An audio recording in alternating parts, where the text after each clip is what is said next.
Hello guys and welcome back. So guys, आज जो मैं ये वीडियो बना रहा हूँ, ये वीडियो बहुत इंपॉर्टेंट है क्योंकि सर्दी के दिनों में बहुत सारे लोग स्ट्रोक के शिकार हो जाते हैं। यानी कि लकवा वगैरह जो होता है, जिसको हम हिंदी में लकवा बोलते हैं, वो मार जाता है, स्ट्रोक अटैक आता है, जिसकी वजह से बहुत सारी बॉडी की जो मसल्स हैं वो गाइस काम करना बंद कर देती हैं या बॉडी की फंक्शनिंग प्रॉपर नहीं होती है। सो इसका पूरा का पूरा डिटेल जो है वो इस वीडियो में हम डिस्कस नहीं करेंगे। हम इस वीडियो में ये डिस्कस करेंगे कि एज अ फिजियोथेरेपिस्ट हम कैसे पेशेंट को रिकवर करवा सकते हैं। तो पहले मैं इसकी बेसिक आपको इन्फॉर्मेशन दे देता हूँ कि रिहेबिलिटेशन के असल में गोल क्या होना चाहिए, कब करना चाहिए, कब स्टार्ट करना चाहिए, और फिर इसके बाद मैं आपको एक्सरसाइजेस बताऊंगा जो कि आप घर पे, अगर आपके आसपास में कोई भी ऐसे पेशेंट है जिनको स्ट्रोक हुआ है या जिनको भी ऐसी कोई प्रॉब्लम आई है, तो आप उन लोगों को ये एक्सरसाइजेस बता सकते हैं। आप उनके फैमिली वालों को एजुकेट कर सकते हैं और उनके फैमिली वाले जब ये एक्सरसाइज करेंगे तो आप लोगों को ये चीज़ का महसूस होगा कि एक्सरसाइज करने से, देखिए, फिजियोथेरेपी ही एक लौता ऐसा स्ट्रीम है, एक लौती ऐसी चीज़ है जो कि अगर आप स्ट्रोक पेशेंट्स को, जिन लोग को लकवा मार जाता है, उनको जल्द से जल्द प्रोवाइड करवा देंगे, एक्सरसाइज करवाएंगे, व्यायाम करवाएंगे, तो ही वो बहुत जल्दी रिकवर करते हैं। तो ये बहुत ज़रूरी है। तो अब हम लोग इस वीडियो को जल्दी से चालू करते हैं। सबसे पहले तो हम लोगों का फिजियोथेरेपी के तरफ से हम लोगों के गोल्स क्या क्या होने चाहिए, हम वो डिस्कस कर लेते हैं। तो देखिए, सबसे पहले तो हम लोगों को जो भी उनकी बीमारी है उसमें हम लोगों को ये कोशिश करना है कि हम लोग जल्द से जल्द रिकॉग्नाइज कर लें कि उनके अंदर असल में कौन कौन सी मांसपेशियां काम नहीं कर रही हैं या कौन कौन सी मसल्स काम नहीं कर रही हैं। उसके बाद हम लोगों के उनको जो आने वाले कॉम्प्लिकेशंस होते हैं, जैसे कि बेड सोर होता है या किसी तरीके का जो जॉइंट कॉन्ट्रैक्चर होता है, आपको उसका ध्यान रखना है कि वो ना बने। तो आप लोगों को ये प्रिवेंट भी करना है और बचाना भी है कि कॉम्प्लिकेशंस हम लोगों को, उनको ऐसे कोई कॉम्प्लिकेशंस फेस ना करना पड़े। फिर उसके बाद जो उनकी डिसेबिलिटीज़ आती हैं, यानी कि जिस वजह से भी उनके हाथ पैर मूव नहीं कर रहे हैं और जो भी स्ट्रोक की वजह से, लकवे की वजह से, तो हम लोगों को ये कोशिश करनी है कि उनका जो रिजल्ट है, जो इम्पेयरमेंट है या डिसेबिलिटी है या हाथ पैर में जो भी अकड़न आने वाली है, हम उसको बचाएं। फिर हम लोगों को ये पार्टिसिपेट करना है उनकी लाइफ में कि वो जितना हो सके उनकी लाइफ की सिचुएशन को धीरे धीरे धीरे करके बेटर करें, ताकि हम लोग उनको नॉर्मल लाइफ स्टाइल में वापस लेकर आ पाएँ। हम लोगों को जितना हो सकता है एज अ फिजियोथेरेपिस्ट उन लोगों को साइकोलॉजिकली, यानी कि उनको हमें उनको सपोर्ट करना रहता है कि वो अपने आप को इतना डिसेबल ना माने या अपने आप को इतना डिमोरलाइज ना कर लें, इतना ज़्यादा लो ना सोचने लगें कि यार अब मेरे साथ क्या होगा। हमें उनको मोटिवेट करना है, उनको आगे जल्द से जल्द वो ठीक हो जाएं, इस तरीके से उनसे बात करनी है, उनको बताना रहता है। तो हमको फिर उनको एक्सरसाइजेस करवाते समय भी बार बार ये बोलता रहना पड़ता है कि आप सही हो जाएंगे, और ये ही उनके अंदर का जितना मोटिवेशन रहता है, उनकी जितना दृढ़ निश्चय, जितनी शक्ति रहती है उनके अंदर, वो उस चीज़ को यूज़ कर पाते हैं, अपना विल पावर इस्तेमाल कर पाते हैं और जल्द से जल्द ठीक होते हैं। इसके साथ साथ हमारा एक गोल ये भी रहता है कि हम लोग जो बार बार होने वाला जो स्ट्रोक होता है उसको हम प्रिवेंट करें, यानी कि स्ट्रोक बार बार नहीं आए उनको। इसके लिए भी जो आगे की हम लोगों को प्रोसेस है वो उनको बतानी रहती है कि आपको क्या थोड़ा बहुत खाने पीने में क्या खाना है, गुस्सा नहीं करना है, और सारी चीज़ें मैनेज करने में उनको बताना रहता है कि एक्सरसाइजेस आपको बराबर से करनी है, जो गोली दवाई है वो मेडिकेशंस आपको लगातार लेनी है, और ये सारी चीज़ें हम लोगों का गोल रहता है पहला तो ये। अब ये आपको कब करना है वो हम डिस्कस कर लेते हैं। सो गाइस, ये जो रिहेबिलिटेशन होता है हमारा, ये तभी स्टार्ट हो जाता है जब पेशेंट हॉस्पिटल में एडमिट होता है और नॉर्मल कंडीशन में आ जाता है। यानी कि जैसे स्ट्रोक होता है तो घर वाले पेशेंट को लेकर सबसे पहले हॉस्पिटल भागते हैं। हॉस्पिटल में जो फिजिशियंस की ड्यूटी है, जो उनका काम है, जो उनको मेडिकेशंस देनी है, एंटीकोगुलेंट्स वगैरह देना है, वो सब उनका काम है। आपको उतना डिटेल में मैं नहीं बता रहा हूँ, मगर हमारा जो काम है हम लोग को कब से चालू कर देना है, जब पेशेंट नॉर्मल हो जाए और जब वो जनरल वार्ड में आ जाते हैं तभी से हम लोग फिजियोथेरेपिस्ट का काम चालू हो जाता है। तो जैसे पेशेंट स्टेबलाइज हो जाए वैसे ही फिजियोथेरेपी वहाँ पे चालू हो जानी चाहिए। कभी कभी तो ये भी देखा गया है कि जैसे स्ट्रोक का पेशेंट स्टेबल होता है उसके 24 घंटे से 48 घंटे के अंदर ही फिजियोथेरेपी उनकी चालू कर देते हैं, उनको एक्सरसाइज करवाना चालू कर देते हैं। शुरुआत में हमें पता नहीं चलेगा कि उनकी कौन कौन सी मूवमेंट है, मगर हम लोग उनको पैसिव मूवमेंट से धीरे धीरे चालू करते हैं, और स्ट्रोक से रिकवर करने में हमारा ब्रेन भी हमको बहुत जल्दी जल्दी हेल्प करता है। तो हम लोगों को 24 से 48 घंटे पेशेंट के स्टेबलाइज होने के बाद से ही फिजियोथेरेपी चालू कर देना चाहिए। पोस्ट स्ट्रोक रिहेबिलिटेशन, यानी कि लकवे मार जाने के बाद जो उनको वापस रिहेबिलिटेट करना होता है, वापस सही करना होता है, ये बहुत इंपॉर्टेंट काम है। और जैसे ही मेडिकली थोड़ा भी पेशेंट स्टेबल होता है हमको ये काम चालू कर देना चाहिए। अब हम लोग को ये काम कहाँ चालू करना चाहिए, देखिए, अगर एक्यूट इम्पेशेंट रिहेबिलिटेशन है, यानी कि पेशेंट को जस्ट अभी अभी लकवा का अटैक हुआ है, वो अस्पताल में था, तो अस्पताल में ही हम लोगों को चालू कर देना है। अगर ऐसा हुआ है कि पेशेंट को टाइम नहीं मिला या वहाँ पर कोई फिजियोथेरेपिस्ट अवेलेबल नहीं था, तो जब पेशेंट वहाँ से 1-2 दिन के बाद, जैसे ही थोड़ा 1-2 हफ्ते हो जाएं और उसके बाद किसी फिजियोथेरेपिस्ट से आप मिल पाएँ या फिजियोथेरेपी को दिखा पाएँ, फिजियोथेरेपिस्ट को दिखा पाएँ, तो फिर आपको तब से चालू करना है। तो शुरुआत में हम लोग उसको एक्यूट फेज मानते हैं। 1 हफ्ते का जो टाइम रहता है, अगर उसमें आ जाता है तो सब एक्यूट है, क्योंकि 1 हफ्ता पुराना हो गया है। तो हम लोगों को उसके बाद जो घर पे पेशेंट आ जाते हैं या हॉस्पिटल से डिस्चार्ज होने वाले होते हैं, तभी फिर उन लोगों को मेडिकली स्टेबल कैसे करना है, क्या क्या एक्सरसाइजेस करवानी है, ये बताना रहता है। और फिर पेशेंट को भी ये चीज़ सिखानी रहती है कि आपको क्या क्या करना है। फिर आता है आउट पेशेंट। आउट पेशेंट ऐसे रहते हैं कि मान लीजिए कोई पेशेंट था जो कि जिसको स्ट्रोक अटैक आया, यानी लकवे का अटैक आया, और उसके बाद वो वहाँ से छुट्टी ले ली, उन्होंने अस्पताल से स्टेबल हो गए, अस्पताल से छुट्टी ले ली, और फिर वो या तो अस्पताल में या आपकी क्लिनिक में आ रहे हैं, तो फिर वो आउट पेशेंट में आ जाता है, यानी कि एक्यूट, सब एक्यूट और फिर तीसरा आउट पेशेंट में। तो आउट पेशेंट में वो या तो आपकी क्लिनिक पे आ रहे हैं या फिर वो आपके अस्पताल में बार बार आ रहे हैं, तो आपको वहाँ देखना है। फिर एक रहता है home based rehabilitation. Home based rehabilitation यानी कि आप घर पे जा रहे हैं उनके, और घर पे जाके आप उनको एक्सरसाइजेस वगैरह करवा रहे हैं, ठीक है। तो आपको एक्सरसाइजेस करवाना फिर उनको घर पे ही चालू करना पड़ती है।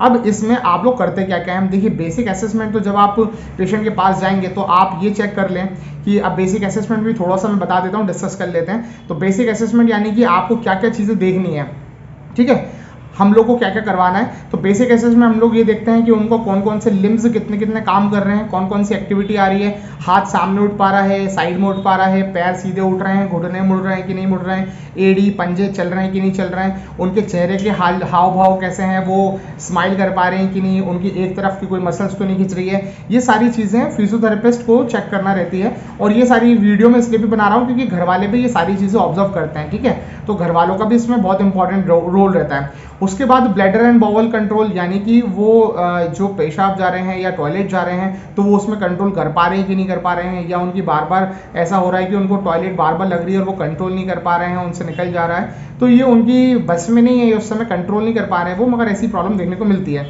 फिर न्यूट्रिशन असेसमेंट की, क्या वो नॉर्मली खाना वगैरह खा रहे हैं कि नहीं खा रहे हैं, हमने वो देखना है। आपने पेशेंट को भी और पेशेंट की जो फैमिली होती है, यानी कि जिनको भी स्ट्रोक अटैक आया है, जिनको भी लकवा मारा है, उनको भी और उनकी फैमिली वालों को भी एजुकेट करना रहता है कि आपको इस तरीके से पेशेंट को रखना है, इस तरीके से खाना खिलाना है, इस तरीके से एक्सरसाइज करानी है, जो कि एक्सरसाइज अभी मैं आपको करवा के बताऊंगा।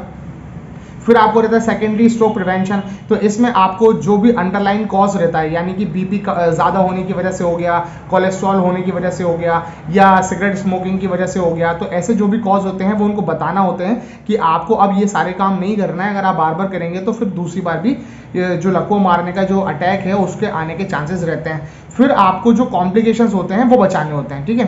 अब हमारा काम आ जाता है रिहैबिलिटेशन का, कि हम लोगों को रिहैबिलिटेशन चालू करना है, ठीक है। अब रिहैबिलिटेशन के लिए हम लोगों को क्या क्या करना है वो जल्दी जल्दी डिस्कस कर लेते हैं। सबसे पहले तो आपको उनकी एक्सरसाइजेस चालू करनी है, ठीक है। एक्सरसाइजेस में अगर उनके लिम्स ज़्यादा टाइट हैं तो आप पैसिव मूवमेंट करवाइए ताकि उनको कोई जॉइंट कॉन्ट्रैक्चर ना आए। अगर उनके लिम्स बिल्कुल लूज हैं तो आपको एक्सरसाइज करा के स्ट्रेंथ गेन करनी है ताकि मसल्स एट्रोफी में ना जाए। आपको उनको एरोबिक एक्सरसाइजेस करवानी है, आपको उनको स्ट्रेचिंग और स्ट्रेंथनिंग एक्सरसाइजेस करवानी है, कोऑर्डिनेशन और बैलेंस ट्रेनिंग करवानी है। कोऑर्डिनेशन एक्सरसाइजेज आप लोगों ने देखी होगी, जैसे कि फ्रैंकल एक्सरसाइजेज होती हैं जिसमें ज़मीन पे भी पैर रख के और बहुत सारी एक्सरसाइज करवाते हैं, वो हो गई। और बैलेंसिंग ट्रेनिंग में आपको उनको हाथ पकड़ के या सपोर्ट करके उनको खड़ा करवाना रहता है जिससे उनका प्रोप्रियोसेप्शन इंप्रूव हो। प्रोप्रियोसेप्शन यानी कि जो जोड़ों पे पड़ने वाला दबाव रहता है वो हमारे मस्तिष्क तक, हमारे ब्रेन तक सिग्नल्स पहुंचाता है कि पेशेंट को इस तरीके से खड़ा होना है, क्योंकि पेशेंट पहले नहीं खड़े हो पा रहा था। दूसरा कि आप उनको छोटे छोटे से स्पेसिफिक थेरेपी दीजिए जिससे कि वो खुद का काम करने की कोशिश करें। आप जैसे कि उनसे बोलिए कि ग्लास पकड़ें, या कोई आप वो जो स्माइली बॉल आती है येलो कलर की, आप उनसे बोलें कि वो दबाएं, जिसकी वजह से उनकी ग्रिपिंग इस्तेमाल होगी, जिनकी वजह से उनके मसल्स जो होंगे वो इस्तेमाल होंगे। फिर आजकल एक थेरेपी आ रही है रोबोटिक थेरेपी, उसमें क्या करते हैं कि बॉडी को एक रोबोटिक पूरे जो होता है अलाइनमेंट उससे सेट कर देते हैं और फिर पेशेंट को जैसे जैसे मूव कराना होता है हम उसमें मूव करवाते हैं। तो उसमें हमारे साइंटिफिक जो व्यूज़ है उसमें ज़्यादा इंपॉर्टेंट होते हैं और साइंस उसमें कुछ ज़्यादा लगती है, मगर ये हर किसी को अवेलेबल नहीं होता है, मगर आप घर पे एक्सरसाइज करवाइए, वो सबसे इंपॉर्टेंट है। फिर आता है पार्शियल बॉडी वेट या फिर फुल बॉडी वेट, यानी कि थोड़ा बहुत बॉडी वेट से पेशेंट को खड़ा करना या पूरे बॉडी वेट से खड़ा करना, पेशेंट को सपोर्ट के साथ चलवाना, या पेशेंट को जो होता है आप लोगों ने देखा होगा क्लिनिकल सेटअप में कि साइड में 2 बारबल्स होती हैं, पूरे लंबा जो वॉकिंग फ्रेम होता है उसमें हम वॉक करवाते हैं, तो आपने वो करवाना है। उसके बाद आपको जो कंबाइंड जितनी भी थेरेपीज होती हैं आपको ध्यान रखना है कि आपको वो देना है। फिर इलेक्ट्रिकल स्टिमुलेशंस भी आपको ध्यान रखना है। अगर पेशेंट की कोई मसल से जो काम कर रही है तो बहुत अच्छी बात है। अगर पेशेंट की कुछ मसल्स काम नहीं कर रही हैं तो आप देख लीजिए कि क्या उसमें फ्लिकर कॉन्ट्रैक्शन आ रहा है कि नहीं आ रहा है, तो फिर आपको पता चल जाएगा कि आपको फेरेटिक करंट यूज़ करना है या गैल्वेनिक करंट यूज़ करना है, या आपको जो मसल स्टिमुलेशन है उसी से आपका काम हो जाएगा, आपको किस तरीके से काम करवाना है। तो आपने वो चीज़ ध्यान में रखना है जो कि फंक्शनल इलेक्ट्रिकल स्टिमुलेशन में आ जाएगा।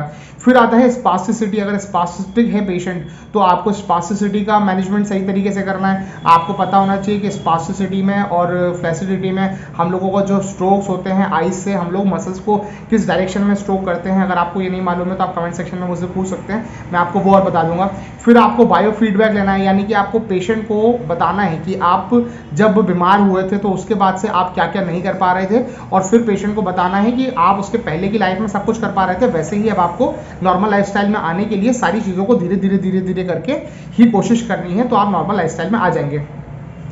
आपको उसके साथ साथ गाइस ये काम करना है कि जब वो बहुत टाइम तक बेड पे लेटे रहते हैं तो उनकी कमर का दर्द हो गया, उनके कंधे का दर्द हो गया, उनकी कोहनी में दर्द हो गया, घुटने का दर्द हो गया, ये सारे दर्दों को भी आपको मैनेज करके चलना है। कहीं ऐसा नहीं हो कि कहीं पे भी कोई बेड सोर वगैरह हो जाए और कोई भी दर्द बगड़े या कोई भी कॉम्प्लिकेशंस हम कराएं, तो आपको ये चीज़ों का भी ध्यान रखना है। फिर आपको उनकी कॉग्निटिव रीट्रेनिंग करानी है। कॉग्निटिव रीट्रेनिंग में वो कहाँ हैं, क्या टाइम हो रहा है, सुबह क्या खाया था, बर्थडे कब आता है, शादी हुई है कि नहीं हुई है, उनके कितने बच्चे हैं, शादीशुदा हैं तो पूछ सकते हैं आप कि कितने बच्चे हैं। तो ये कॉग्निटिव ट्रेनिंग में आ जाता है, जिससे वो अपने स्पेस में मतलब वो अपने आप में वो कहाँ हैं, वो घर में हैं कहाँ हैं, वो सारी चीज़ आप पूछें, तो उससे क्या होगा कि उनके ब्रेन के स्टिमुलेशन है ना बार बार उनको कनेक्ट करेंगे और ये बताएंगे कि वो सही तरीके से आप नॉर्मली थिंकिंग कर पा रहे हैं कि नहीं कर पा रहे हैं, क्योंकि स्ट्रोक का मेन जो काम रहता है वो ब्रेन से ही हमारा जुड़ा रहता है। इसके बाद आपको वर्चुअल रियलिटी और जो मोटर इंटीग्रिटी थेरेपीज होती है वो भी देनी रहती है।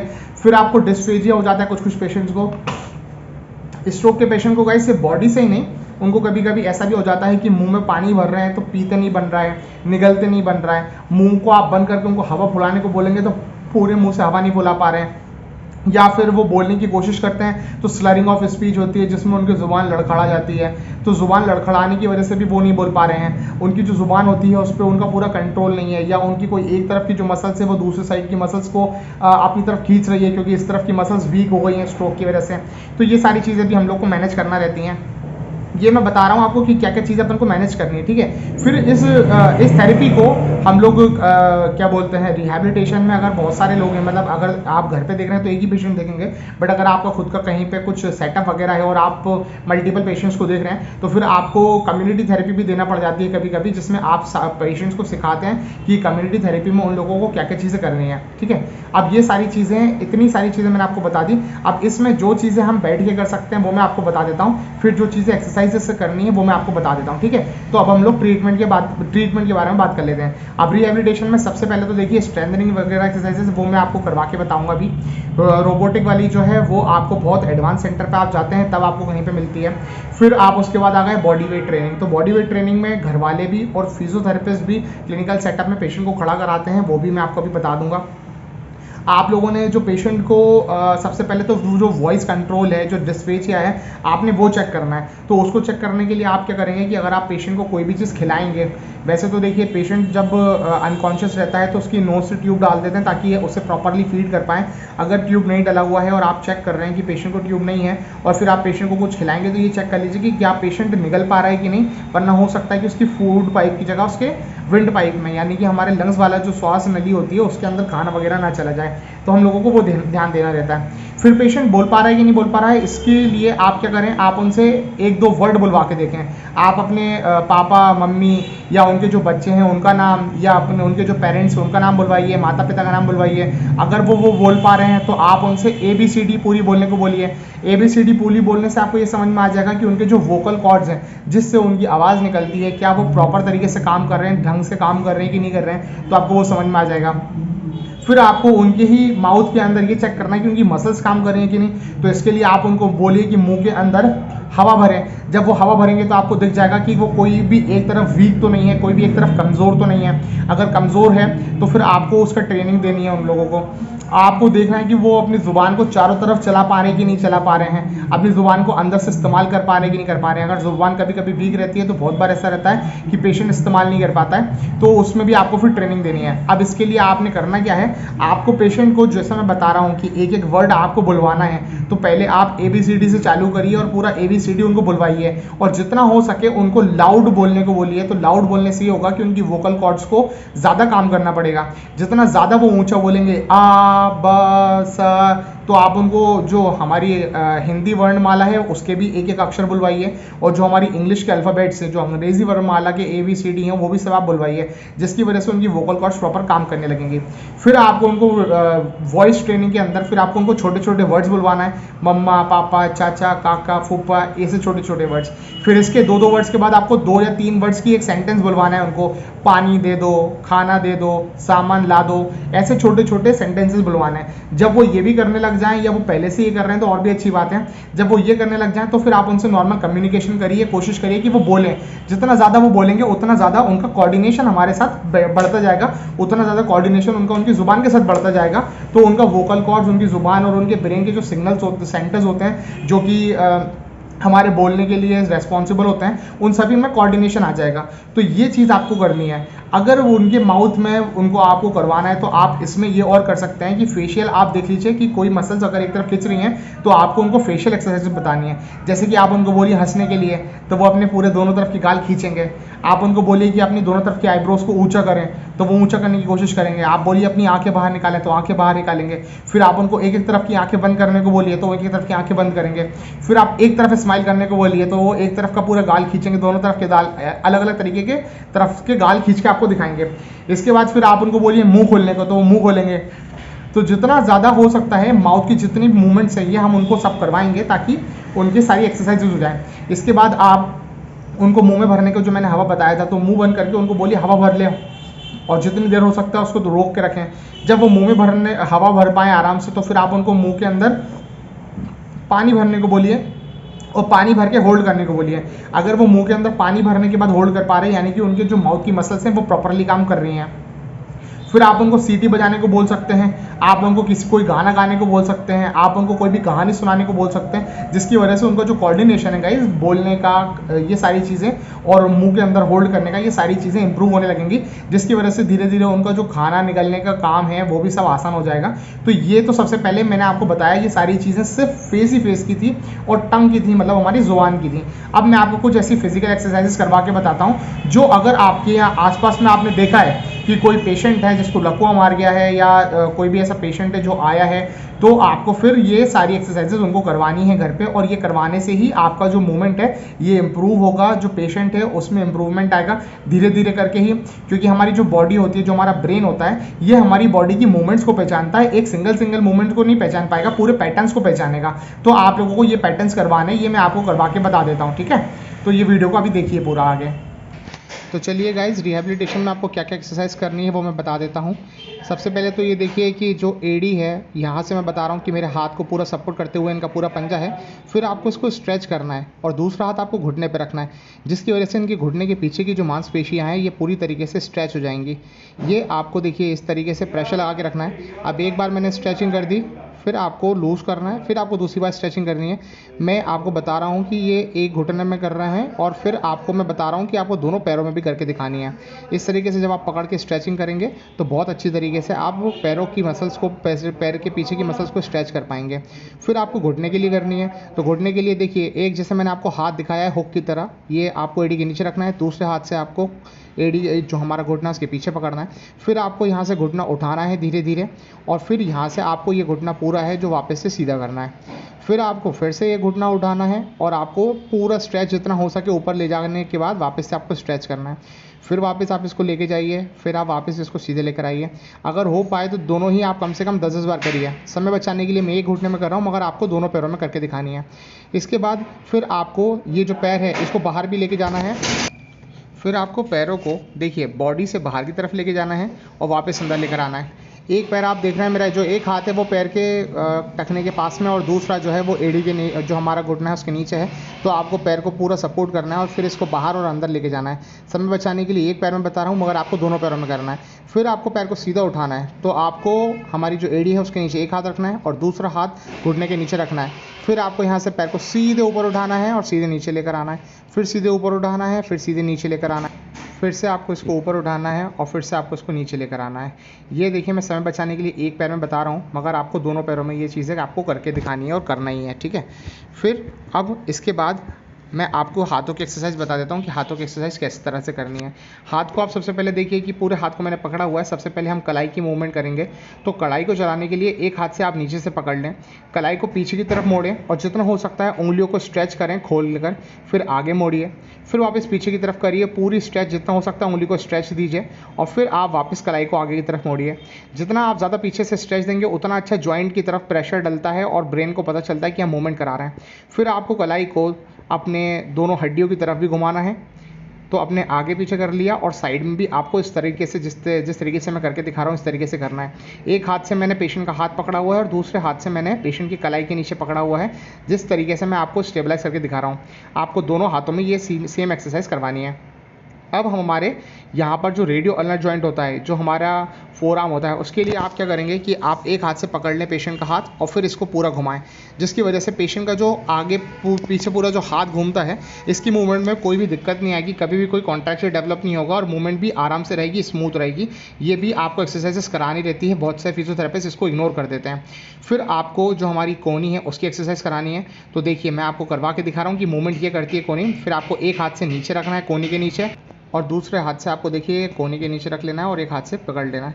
फिर आपको हाथ जो है वो पूरा सीधा करना है, पूरा अंदर मोड़ना है, फिर वापस पूरा सीधा करना है और फिर आपको पूरा अंदर मोड़ना है। जितना ज़्यादा आप स्ट्रेच करेंगे उतना ब्रेन को सिग्नल्स जाते हैं कि हम मूवमेंट अच्छे से करा रहे हैं। तो आप पूरा हाथ को स्ट्रेच करिए, मगर आपको ज़्यादा भी स्ट्रेच नहीं करना है। ये पूरे हाथ में की मूवमेंट आपको करवा के दिखा रहा हूँ मैं। अब देखिए, पूरे हाथ को ऊपर तक उठाना है। तो एक हाथ से आप कलाई के पास से पकड़ लें और दूसरा हाथ आप कोनी के नीचे से पकड़ लें। फिर आप इसको ऊपर स्ट्रेच करिए, फिर वापस इसको पूरा नीचे लेकर आइए। वापस आपको और अच्छे से दिखा देता हूँ। देखिए, फिर से आपने हाथ पकड़ लेना है अच्छी तरीके से पेशेंट का। फिर आपको पूरा हाथ पीछे तक लेके जाना है जितना हो सके, फिर वापस आगे की तरफ लेकर आना है। फिर आपको पूरा हाथ पीछे की तरफ तक लेके जाना है और फिर आपको पूरा हाथ आगे की तरफ लेके आना है।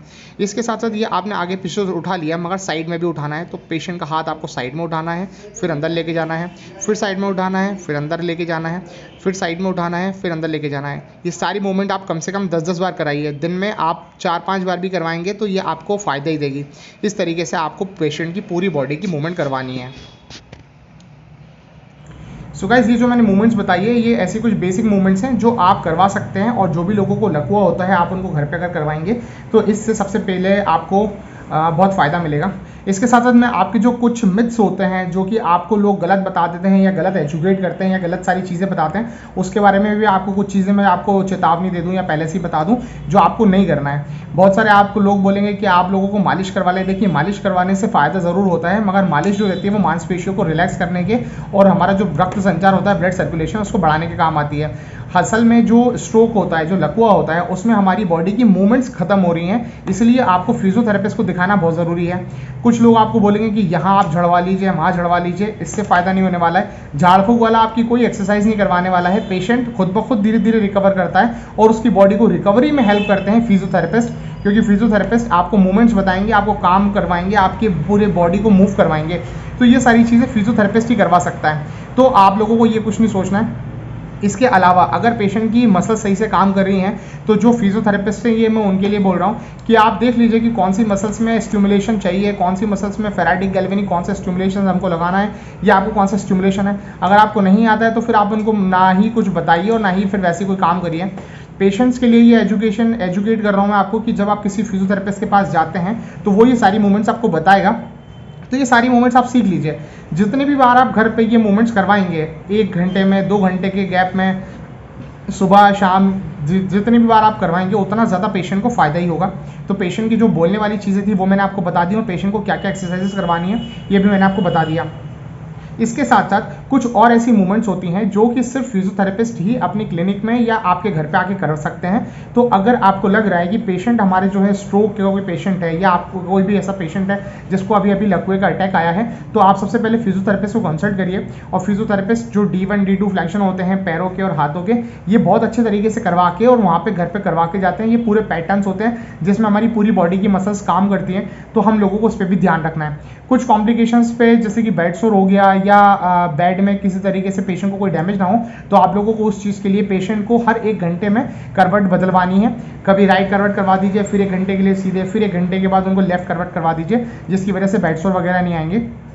आपको जो लकवे के पेशेंट होते हैं उनको कुछ ज़्यादा ध्यान रखना पड़ता है। उन लोगों को ध्यान के साथ साथ थोड़ी केयर भी चाहिए होती है, क्योंकि आप एक कंडीशन ये सोचिए कि आप खुद अपनी बॉडी को मूव करना चाहते हैं मगर आप मूव नहीं कर पाते हैं, तो उस समय बहुत हेल्पलेस फील होता है। ऐसा लगता है कि हम मूव क्यों नहीं कर पा रहे हैं। मगर आपको इन सारी चीज़ों को ज़्यादा सोचना नहीं है, क्योंकि ये धीरे धीरे करके इंप्रूवमेंट लेकर आएंगी। और जितना आपके अंदर का आपका आत्मविश्वास है, आपका जो विल पावर है, आपके अंदर की खुद की जितनी कॉन्फिडेंस है, यही सारी चीज़ें आपको हेल्प करती हैं ग्रो सही होने में। तो आपको यही कॉन्फिडेंस बनाए रखना है, आपको लगातार कोशिश करनी है। उसके बाद अगर कोई डिसेबिलिटी होती है कि पैर नहीं मूव कर रहा है, हाथ मूव नहीं कर रहा है या कुछ भी और, या झिंझनी आ रही है, तो फिर आपको फिजियोथेरेपिस्ट को कंसल्ट करना है और फिर आप उनको क्लिनिकल सेटअप में जाके दिखाइए। आप अगर मुझसे कुछ और राय चाहते हैं तो आप मुझे कमेंट सेक्शन में कमेंट कर सकते हैं, और अगर आप चाहें पर्सनली तो मेरा कॉन्टैक्ट नंबर भी मेरे चैनल पर डला हुआ है, तो आप वहाँ से भी मुझे कॉल करके पूछ सकते हैं। फ़ोन का जो भी है उसमें कोई चार्ज नहीं करता हूँ मैं आपको, और बहुत अच्छी तरीके से एडवाइस दूंगा। तो आप इन सारी चीज़ों को फॉलो करिए। सो गाइज, ये वीडियो थोड़ी सी बड़ी ज़रूर है मगर ये बहुत हेल्पफुल है, और ये बहुत सारे फिजियोथेरेपिस्ट और जो भी घर पे पेशेंट रहते हैं, जो भी पेशेंट के घर वाले हैं, उन लोगों के लिए भी बहुत मददगार है। तो जो भी लोगों को आपको लगता है कि इसको शेयर करना चाहिए, उन लोगों को शेयर करिए। वीडियो अच्छी लगी हो तो लाइक करिए। और मैं वापस आपको अपडेट दे दूँ कि मेरे पास और भी बहुत सारी वीडियोज़ मेरे चैनल पर डली हुई हैं, जिसमें MMT एक्सरसाइजेस, फिजियोथेरेपी से रिलेटेड और वीडियोज़ हैं, तो वो वीडियोज़ भी आप जाके देखिए। अभी सर्दी का मौसम है, तो सर्दी में जॉइंट क्यों अकड़ते हैं, उन जॉइंट को अकड़ने के लिए आपको कौन कौन सी एक्सरसाइज करनी है, क्या खाना पीना है, ये भी मैंने बताया हुआ है। तो बहुत सारी ऐसी वीडियोस बनी हुई है मेरे चैनल पे, उनको भी जाइए देखिए। आपको जो वीडियो अच्छी लगती है उसको लाइक कीजिए। जितने ज़्यादा लोगों को आपको लगता है कि शेयर करना चाहिए, कोई ज़रूरतमंद को शेयर करना चाहिए, जो शेयर करिए। और चैनल को जितना हो सकता है गाइस सब्सक्राइब करिए। Thank you.